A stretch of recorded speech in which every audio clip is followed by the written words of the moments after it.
மகாபாரதத்துல பஞ்சபாண்டவர்கள் காட்டுல வனவாசம் பண்ணினார்கள். இவர்களை பார்க்கறதுக்கு பகவான் வரான். கிருஷ்ண பரமாத்மா சத்தியபாமையோட வந்தார். மார்க்கண்டேய மகரிஷி அங்க வந்திருந்தார். வாசல்ல இது மாதிரி கிராமத்து வாழ்க்கையே வேற. இப்ப நாம வாழறதெல்லாம் இப்ப பொய் வாழ்க்கை. நல்ல காத்து, நல்ல வெளிச்சம், சூரிய ஒளி, காற்று நம்ம மேல பட்டாதான் ஆரோக்கியமா இருக்க முடியும். எல்லாத்தையும் கதவை சாத்தின்னு நீங்க ஒரு வீட்டுக்குள்ள பிளாட் எல்லாம் மெட்ராஸ்ல எல்லாம் இருக்கு பாருங்க, எல்லா வியாதிக்குமே அதுதான் காரணம். சரியா? இப்ப கிராமத்துல இருக்கிறவனுக்கு வியாதி வரலையேன்னா, இந்த கிராமத்துல இருக்கிறவனுக்கு வியாதியே 2 நாள்தான். ஒண்ணு, இந்த ஜலத்துல பூச்சி மருந்து அடிக்கிறது, வயல்ல உரம் போடுறது, இதைத்தானே சுவாசிக்கிறோம் நம்ம. பூச்சி மருந்து அடிக்கிறதே மட்டும் இல்ல, அங்க அடிச்சது காத்துல கலந்து ஜனங்கள் வசிக்கிற இடத்துக்கெல்லாம் வரணும். இத பேன் பண்ணணும் கவர்மெண்ட். பூச்சி மருந்து அடிக்கிறத பேன். பூச்சி மருந்து அடிக்கலைன்னா பூச்சி வந்துருமேன்னா, நல்ல பதார்த்தமா இருந்து சக்கரை சத்து குறைச்சலா இருந்ததுன்னா பூச்சி வர்றது குறைச்சலா தான் இருக்கும். நீங்க யூரியா போடுறதுனால சக்கரை சத்து ஜாஸ்தியா போறது, அதனால பூச்சி தானாவே வருது. சக்கரை சத்து குறைச்சலா இருந்ததுன்னா பூச்சி வர்றதும் குறைச்சலா தான் இருக்கு. அது எதுக்கு என்ன பூச்சியோ அதோட நின்று போயிடும். இன்னும் சொல்ல போனா வெளிநாட்டுல எல்லாம் பூச்சி மருந்து அடிக்க மாட்டான், பூச்சி வந்ததை தான் அவன் சாப்பிடுவான். ஏன்னா பூச்சி தொடாத சாமான அவன் எடுத்துக்க மாட்டான். பூச்சியே தொடரலைன்னா நாம எப்படா சாப்பிடுறதும் ஆகும். பூச்சியே அதை தொடரலைன்னா நாம சாப்பிட்டா அதுக்கு நமக்கு கெடுதல் இல்லையா? அப்படிங்கிறதுக்கு ஒரு டெஸ்ட் மாதிரி அது. 2வது, வெத்தலை பாக்கு, புகையலை. வெத்தலை பாக்கோட இருந்தா நல்ல வசதி பழக்கம். இந்த புகையில நாசமா போறது பண்றதுக்குன்னு வந்தது கிராமத்துக்கு. அதனாலதான் வியாதிகள் ஜனங்களுக்கு. அதுக்கு முன்னாடி எல்லாம் ஆரோக்கியம். நானே பார்த்திருக்கேன், எங்க காலத்துல வேலை செய்தவர்களுக்கு எல்லாம் வயரே இருக்காது. நமக்கெல்லாம் ஒரு டம்ளர் தண்ணியை குடிச்சோடனே அப்படின்னு வந்துடுறது பத்தியில, அது மாதிரியே இருக்காது. ஒரு படி சாதம் சாப்பிட்டாலும் வயர் வழிச்சு விட்டா மாதிரி இருக்கும். ஏன்னா அந்த அளவுக்கு உடம்போட உழைப்பு அது மாதிரி. அது மாதிரி ஒரு ஆரோக்கியமா இது மாதிரி உட்கார்ந்து இருக்கக்கூடிய ஒரு வாழ்க்கை முறை. பகவான் மரத்தடியில மார்க்கண்டேயர் உட்கார்ந்து இருக்கார், சுத்தி பஞ்சபாண்டவா மகரிஷிகள்லாம் உட்கார்ந்து இருக்காள். பகவான் கிருஷ்ண பரமாத்மா வந்த உடனே ஒரு நமஸ்காரம் பண்ணிட்டு அங்க உட்கார்ந்தா. ஒரு சின்ன குடிசை மாறி, அந்த குடிசைக்குள்ள திரௌபதி இருக்கா. சத்யபாமைய வான்னு சொன்னா, வந்தால் கையை பிடிச்சு உள்ள அழிச்சுன்னு போனா. வெளியில மார்க்கண்டேயர் நமஸ்காரம் பண்ணி பல கேள்விகளை அவர்கிட்ட, மகான்கள்ட்ட அவர்கிட்ட சாஸ்திர விஷயமான சந்தேகங்களை கேட்பா. அவர்கள் தான் அதுக்கு பதில் சொல்லுவான்னு பல உபாக்கியானங்கள் அவர் சொன்னார்னு மகாபாரதத்துல கதை. இந்த திரௌபதிக்கும் சத்யபாமைக்கும் ஒரு வாதம் நடக்கும் போது, பேச்சு நடக்கும் போது அவ சொன்னா, சத்யபாம எனக்கு ஒரு ஆச்சரியம். என்ன ஆச்சரியம்னா, ஒரு கணவனே சொன்னதை கேட்க மாட்டேங்கிறான், நீ 5 பேரை கட்டுப்படுத்தி வச்சுட்டு இருக்க, எப்படின்னு கேட்டான். உனக்கு 5 கணவன்கிறது உலகத்துல பிரசித்தம். இது திரௌபதிக்கு உள்ளதான ஸ்பெஷல் விஷயம். இதையும் சில பேர் புரியாம பேசுவா. 5 பேரை கல்யாணம் பண்ணது பஞ்சசக்திமயி தேவின்னு 5 புருஷர்களும் தேவர்கள். அதனால அவர்களுடைய தேவி ஒரு சக்தியா வந்ததுனாலதான் இந்த ஒரே பெண்ணுங்கிறது ஒரு பெண் இல்ல, 5 சக்தியோட ஒரு உருவம். அவள் சக்தியினுடைய வடிவமா இருந்ததுனாலதான் நம் முன்னோர்கள் கிராமத்துல திரௌபதிக்கு கோவில் கட்டி வழிபட்டார்கள். சீதைக்கு கோவில் கிடையாது, ருக்மணிக்கு கோவில் கிடையாது, ஏன் சாவித்திரிக்கு கோவில் கிடையாது, திரௌபதிக்கு கோவில் உண்டு. இப்ப நான் சொன்னவாள்லாம் பதிவிரதையில உயர்ந்தவர்கள், இவர்களுக்கெல்லாம் கோவில் கிடையாது. திரௌபதிக்கு கோவில் உண்டு. திரௌபதி அம்மன், திரௌபதி அம்மன் அப்படின்னு சொல்லிட்டு. ஏன்னா அவள் சக்தியோடவள்.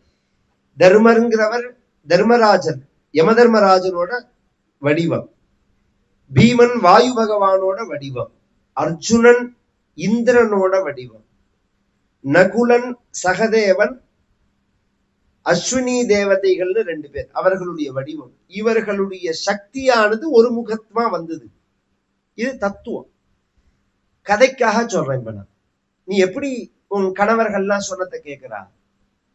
ஏன் என் கணவர் என் சொன்னதை கேட்கலன்னு எனக்கு வருத்தமா இருக்கு அப்படின்னா, இந்த வருத்தம் சத்யபாமைக்கு இருந்ததுங்கிறது துலாபார சரித்திரத்துல எல்லாம் பிரசித்தம். இப்ப என்ன பண்ணணுங்கிற இல்ல, கணவனை வசியமா வச்சுக்கிறதுக்கு ஏதாவது மருந்து இருந்தா கொடு. நான் அதான் காப்பி வீட்டில போட்டு கலந்து கொடுக்குறேன், அவரும் சொன்னதை கேட்பேன் அப்படின்னா, அதுக்கு திரௌபதி சொன்னால் பைத்தியமேன்னா, இது யாரும் உனக்கு சொன்னா இது மாதிரி? ஏன் அப்படிலாம் ஒண்ணு கிடையவே கிடையாது. எவனா கொடுத்தான்னு வாங்கி கொடுத்தேன்னா பைத்தியம் முடிச்சு போயிடும். நன்னா இருக்கிற கணவனுக்கு பைத்தியம் முடிச்சு போயிடும். இதுல எல்லாம் ஏமாந்தே போக கூடாது. அப்ப கணவன் வசமா இருக்கணும் அப்படின்னா என்ன பண்ணணும்? ஒரு வழி இருக்கு. என்ன வழி? கணவனை வசமா வச்சுக்கணுங்கிற எண்ணத்தை விட்டாலே வசமா இருப்பான். அவனை அடக்கணும், அவனை கட்டுப்படுத்தணும், அவனை அதட்டணும் அப்படிங்கிற எண்ணத்தை விட்டுடணும். விட்டாலே அவன் வசமா இருப்பான்னா, இதெல்லாம் முடிஞ்சு வெளியில கிளம்புற சமயத்துல பகவான் சத்யபாம தேர்ல ஏறினார்.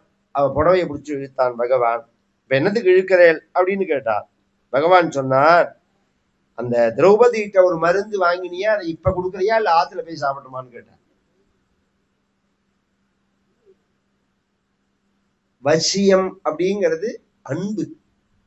நான் சொன்ன விஷயம் அதுக்குதான். வசியம்ங்கிறது வசப்படுத்துறதுன்னா, இந்த கிராமத்துல எல்லாம் சில பேர் இப்ப இந்த டிவிவில எல்லாம் பில்லி சூனியம் வசியம்ங்கிற பத்தியெல்லாம் அந்த ஃப்ராட் எல்லாமே மாட்டிக்கவே கூடாது. இதையா மருந்து இருந்து சாப்பிட்டா பைத்தியம் முடிச்சு போயிடும்.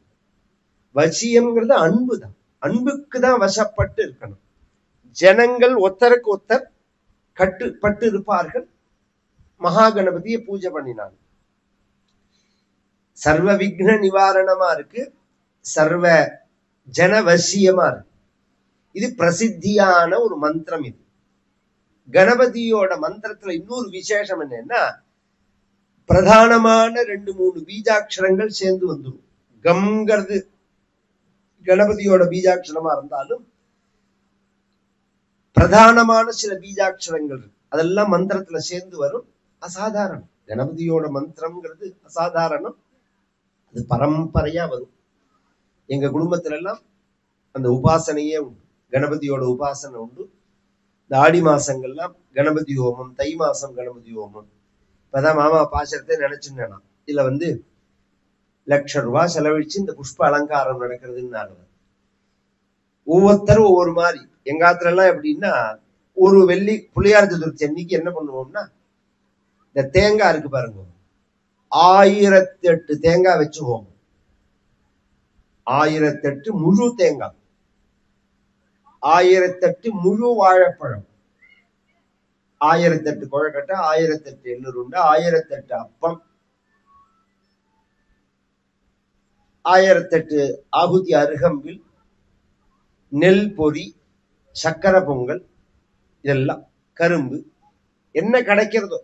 இதுல அஷ்டதிரவியம்ங்கிறது எல்லாம் 8 இல்ல, நிறைய உண்டு அதுல கணக்கு. இதுதான் அஷ்டதிரவியம்னு ஒருத்தர் சொல்ல முடியாது. அது மாதிரி இருக்காது. அப்படிங்கறது என்னென்ன கிடைக்கிறதோ, பிள்ளையாருக்கு என்னென்ன பிடிக்குமோ, கைத்தல, நிறைகனி, அப்பம், பொறி, கப்பிய கரிமுகன், அடிப்பேணி அப்படிங்கிறார் திருப்புகழில சொல்லும் போது. சத்து மாவு இருக்கு பத்தியா, அது கரும்பு, தேனு, நெய், எள்ளு, தேங்காய், நெல் பொரி, அவல், இதெல்லாம் பிள்ளையாருக்கு ரொம்ப பிடிச்சது. இந்த ஒன்னொன்னும் பூஜையில ஒவ்வொரு விசேஷம். லாஜம் இருக்கே, பொரி இருக்கு பாருங்க, லாஜைர் ஜுஹோதி வாஞ்சித பலம் அவாப்னோதி அப்படின்னு இருக்கு. அருகம்பில் எடுத்து போட்டோம்னா தூர்வா பிரயச்சதி சஹா வைஸ்ரவனோ பவதி அப்படின்னு இருக்கு. அருகம்பில்லால ஹோமம் பண்ணினா குபேரன் ஆவான். ஐஸ்வர்ய சம்பத்தி வேணும்னா அருகம்பில்லால இந்த கல்யாணத்துக்கெல்லாம் எத்தனை ஃப்ராடு நடக்கிறது. பரிகாரம் பண்ணி வைக்கிறேன்னு ஒண்ணுமே பண்ண வேண்டாம். ஒரு 8 செவ்வாய்க்கிழமை அல்லது வெள்ளிக்கிழமை ரெண்டும் சேர்ந்து அருகம்பில்லில் அழகா மாலை கட்டி, இந்த மாதிரி பிள்ளையார் இருக்காருன்னா அவர்கிட்ட மாலையை போட்டுட்டு போனாலே போடும். ஈஸியான பரிகாரம். மஞ்சளால அபிஷேகம் பண்றது, மஞ்சப்பொடிய மேல போடுறது, அருகம்பில்லு மாலை போடுறது, இது ரெண்டுமே போடும். பிள்ளையாருக்கு ரொம்ப சுலபமான பரிகாரம். ஏன்னா பிள்ளையாருடைய பூஜை எப்படி இருக்குன்னா, சாஸ்திரங்கள்ல எல்லாரும் பண்ணலாம்னு இருக்கு. இது நான் சொல்லல, இந்த சாஸ்திரத்துக்கெல்லாம் பிரமாணமா உள்ள வியாசாச்சாரியால் சொல்ற விஷயம். ஸ்மிருதமாத்ரோ கணேசானா பக்த சிந்தித பூரகா அப்படின்னு மகாபாரதத்தினுடைய ஆரம்பத்துல ஒரு விஷயம். இந்த கஜமுகாசுரனை கொல்லும் போது அவனை கொல்லுவதற்கு ஒரு ஆயுதம் வேணும்.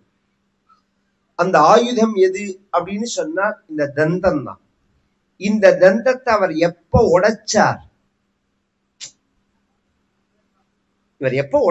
இவர் அப்படின்னு சொன்னா மகாபாரதத்துக்காக உடைச்சார். யானைக்கு அழகே தந்தம் தான். யானை அழகா இருக்கிறதுக்கு காரணமே தந்தம் தான். தன் அழக சில பேர் மீசைய எடுக்கவே மாட்டா. சாகர புரிந்தும் பிறந்தத்துல இருந்தே மீசை வச்சு பழக்கி விட்டான்னு வச்சுக்கோங்களேன், அந்த மீசையை எடுக்க மாட்டான். என்னமோ விஜய கோடி கணக்கா சொத்து மாதிரி நினைச்சிருந்து ஒரு கால் ஒரு மீசை கீசை வளராம போயிட்டு வச்சுக்கோங்களேன், ஜனங்களுக்கு தெரியாம பென்சிலாலையாவது மீசையை போட்டு வந்துருவான் போட்டோக்கு போஸ் கொடுக்கறதுக்கு. தன் அழக இழக்கிறதுக்கு விரும்ப மாட்டா. யானைக்கு அழகே தந்தம் தான். அப்பேற்பட்ட பிள்ளையார் தன் தந்தத்தை இழக்கிறார் தர்மத்துக்காக. அதனால ஒரு ஆச்சரியமான ஸ்லோகம் சம்ஸ்கிருதத்துல ஸ்ரேடையா உள்ள ஸ்லோகம் இது. அகஜானன பத்மார்க்கம் கஜானன மகர்நிஷம் அநேகதந்தம் பக்தானாம் ஏகதந்தம் உபாஸ்மஹே அப்படின்னு. அகஜா கஜா அநேகதந்தம் ஏகதந்தம். பாக்கிறதே ரெண்டுக்கும் எதிர்மறையா தோணும். அகஜானனம் கஜானனம் அப்படின்னா அகஜா அப்படின்னா பார்வதின்னு அர்த்தம், பர்வதராஜகுமாரின்னு அர்த்தம். ஆனனம்னா முகம். பார்வதியினுடைய முகத்துக்கு முகமாகிற பத்மம். பத்மம்னா தாமரை. அந்த தாமரைக்கு அர்க்கம் அப்படின்னா சூரியன். சூரியனை பார்த்த உடனே எப்படி தாமரை மலர்றதோ அது மாதிரி பிள்ளையார பார்த்த உடனே பார்வதியோட முகம் மலருமா. அகஜானன பத்மார்க்கம் கஜானனம். கஜானனா இருக்காரவர் அப்படின்னு.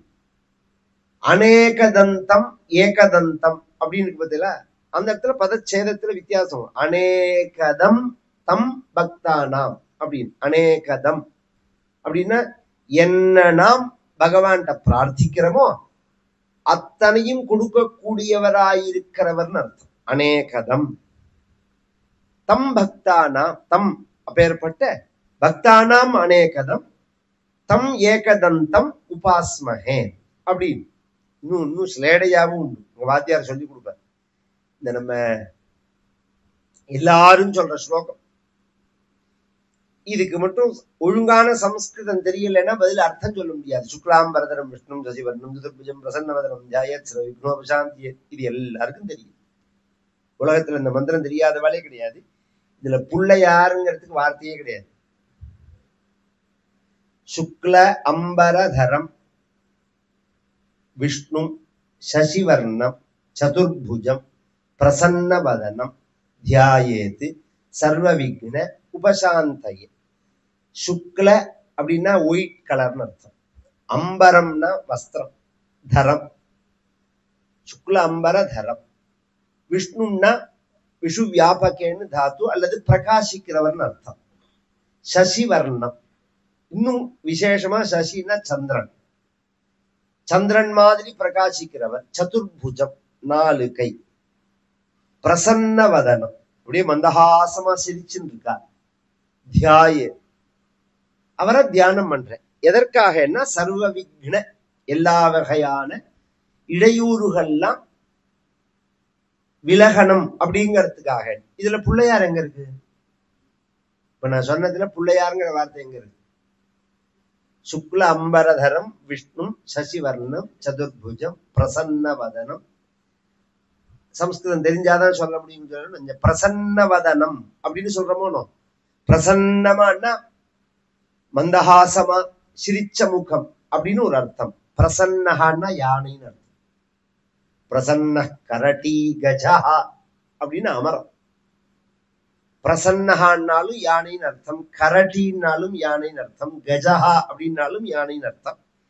அந்த அவ அந்த காலத்துல எல்லாம் அத்தனை கால்குலேஷனோட இந்த திருப்புகழெல்லாம் இருக்கு பார்த்தீங்களா, ஒரிஜினலா இன்னைக்கு அர்த்தம் சொல்றவாள்லாம் கிடையாது.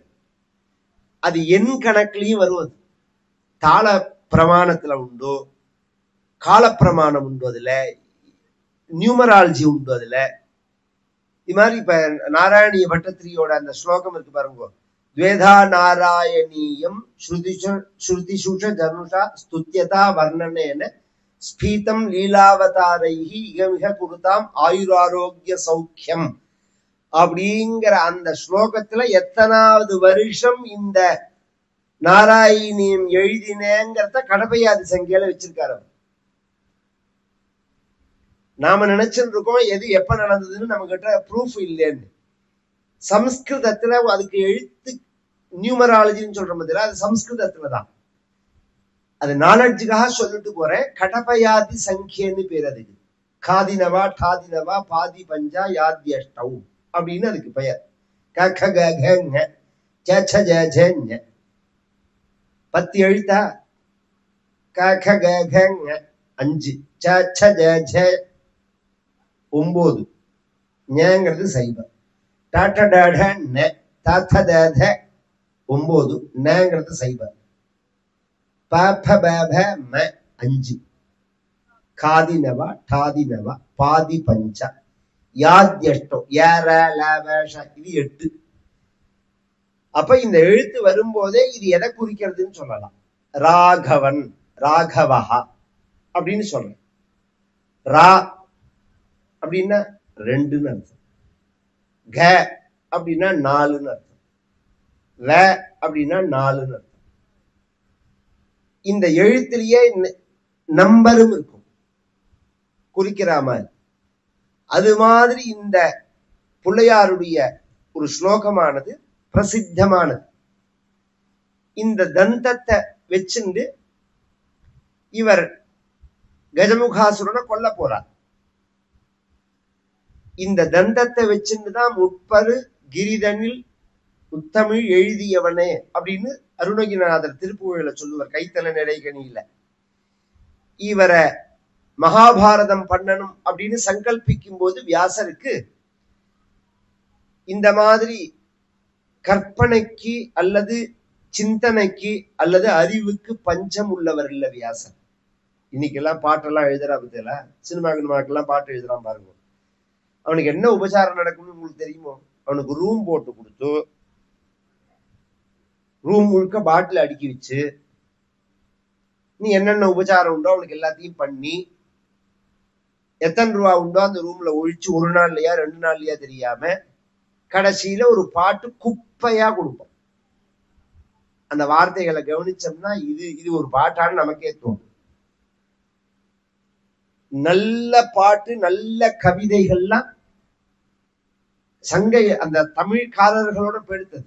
பின்னாடி வந்ததெல்லாம் அதுல இருந்து இப்ப ஒரு கண்ணதாசன் பரிந்தும் கூட சொல்லலாம். அதுல இருந்து சில வரிகள் எடுத்துட்டாவான்னு சொல்லலாமே தவிர சமீப காலத்துல எல்லாம் ஒத்துக்கவே முடியாது.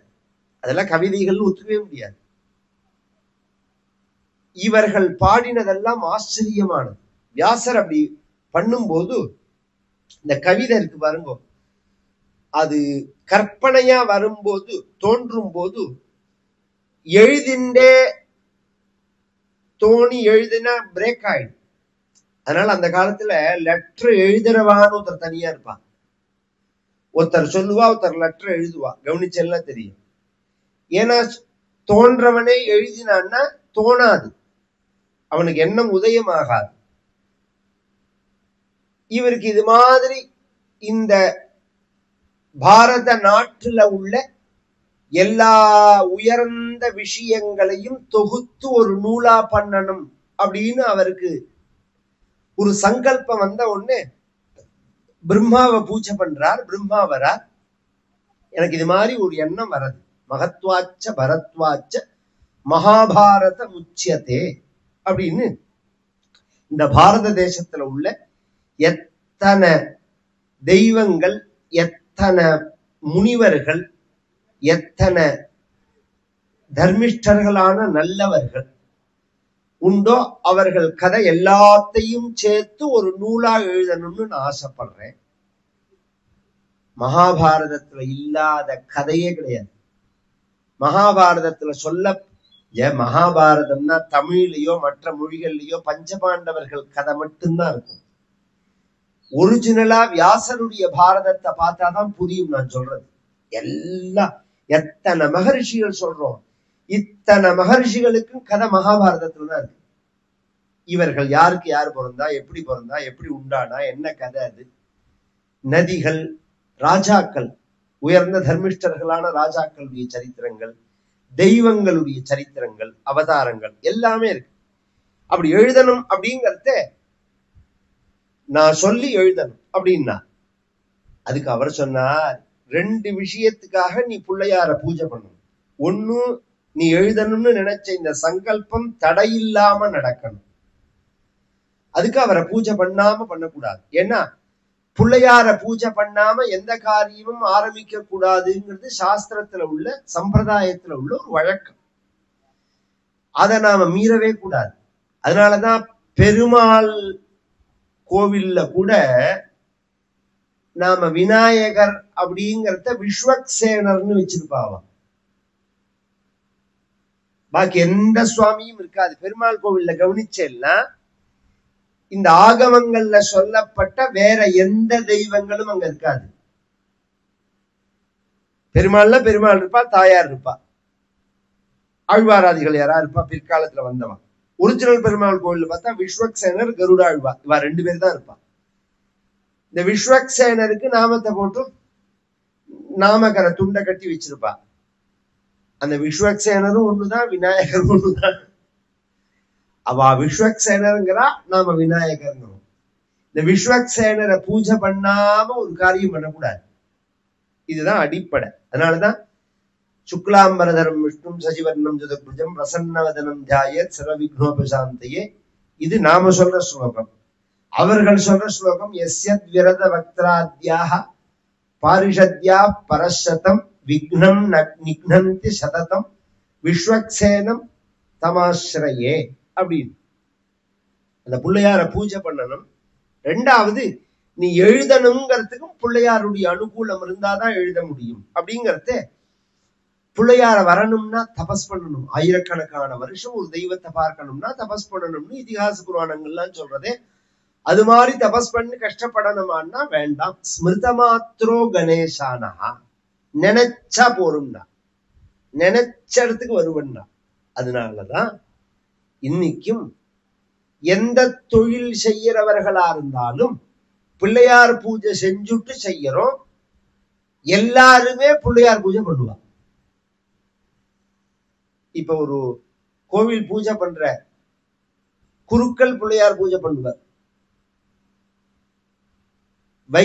ஆகமம் வேற, வைதிகம் வேற. வீட்டுல ஒரு விசேஷமா ஒரு பூஜை பண்ணா அதுல பிள்ளையார் பூஜை பண்ணுவான். ஒரு ஆசாரிய கூப்பிட்டு மர வேலை, அந்த காலத்துல எல்லாம் மரம் கொடுத்து வீட்லயே வச்சுதான் வேலை செய்வோம் நாம. ஒரு சம்பிரதாயமான ஒரு வழக்கம் அது. செய்யும் போது நல்ல நாள் பார்த்து அவர் தேங்காய் உடைச்சு மஞ்சள் வச்சு பிள்ளையார் பூஜை பண்ணுவார். ஒரு கொத்தனாரை கூப்பிட்டு அந்த வீடு கட்டுறதுக்கு முன்னாடி செங்கல் சூளை இருக்கு பாருங்க, அது போடுவா, செங்கல் போடுவா. சில பேர் செங்கல் சூளைக்கு பிள்ளையார் பூஜை பண்ணிட்டு தான் செங்கல் சூளை பண்ணுவா.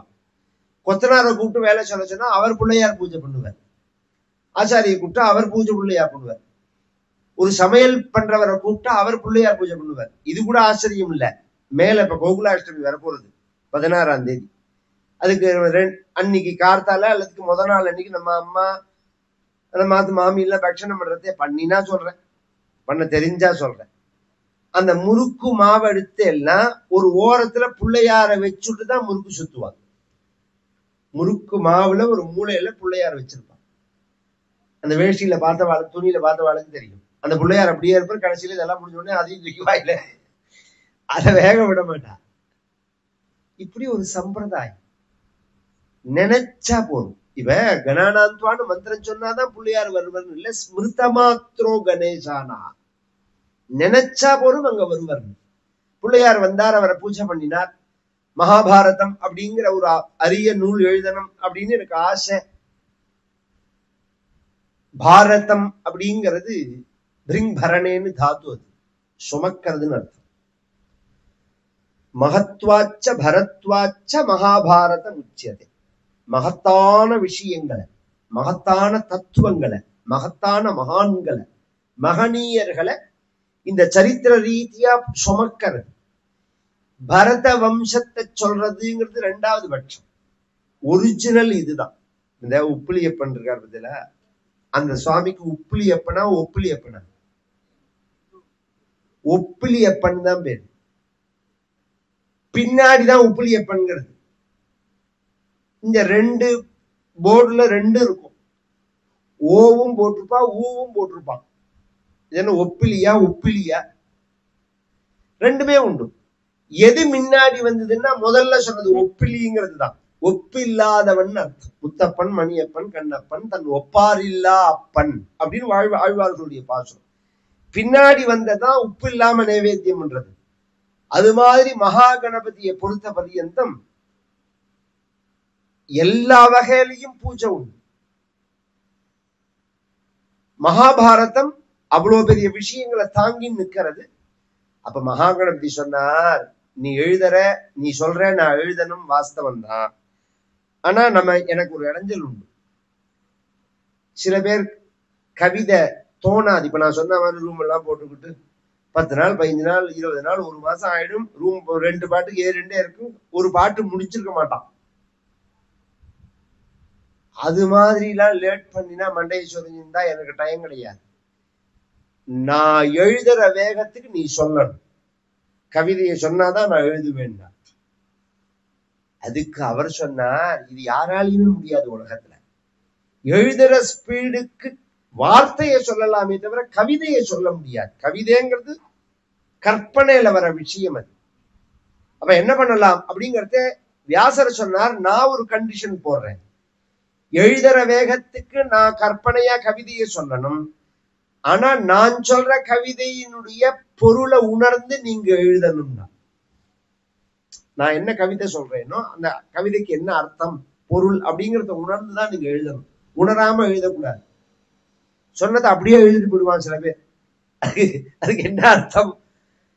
தமிழ்ல கூட சொல்றது சுக்குமோ லகதின்னு. சுக்கு மிளகு திப்புளி அப்படிங்கிறத படிக்கிறதே சுக்குமோ லகதின்னு படிக்கிற மாதிரி அப்படி எழுதக்கூடாது. நான் சொல்றது அர்த்தம் புரிஞ்சுக்கணும்னா சரின்னு ஆரம்பிச்சா,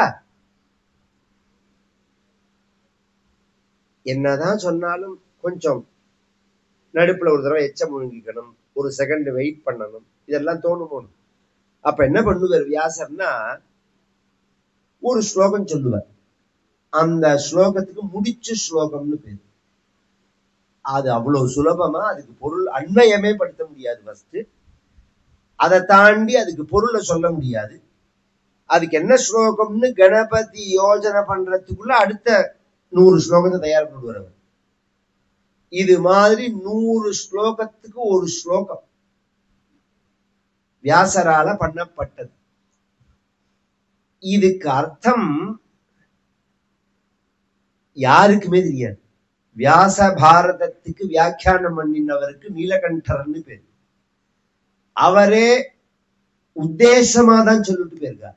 ஏன்னா அந்த வியாச பாரதத்திலேயே ஒரு விஷயம் இருக்கு. வியாசோ வேத்தி சுகோ வேத்தி சஞ்சயோ வேத்திவா நவா.